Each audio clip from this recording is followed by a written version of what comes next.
আসসালামু আলাইকুম এভরিওয়ান, কেমন আছো সবাই? আশা করি সবাই ভালো আছো।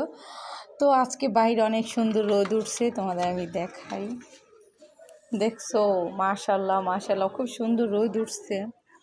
আর আমাদের এই বাড়ির ছায়াটা দেখো কোন পর্যন্ত গেছে, দেখছো? কোন পর্যন্ত দেখো, এই সম্পূর্ণ আমাদের এই বাড়ির ছায়া। এর জন্য এইখানে কোথাও রোদ নেই, কোথাও রোদ নেই। দেখো আছে ওই যে ওইদিকে, ওই যে রিক্সাটা আছে না ওইখানের ওদিকে। তো অনেক সুন্দর রোদ, তা তোমাদের আমি আরো দেখাইতাছি। তো আসো দেখাই।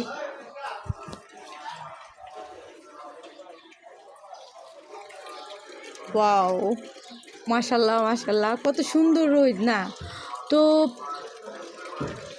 আমাদের বাড়িতে মানে সকালবেলা রোদ থাকে, প্রায় 10টা পর্যন্ত রোদ থাকে। এখন দিনের বেজে গেছে 12টা 45, এর জন্য এই রোদগুলো ওইখানের দিকে চলে গেছে। হ্যাঁ দেখছো কত সুন্দর রোদ। তো যদি আমার এই ভিডিওটা ভালো লাগে তবে অবশ্যই লাইক কমেন্ট শেয়ার করে দিও। আল্লাহ হাফিজ।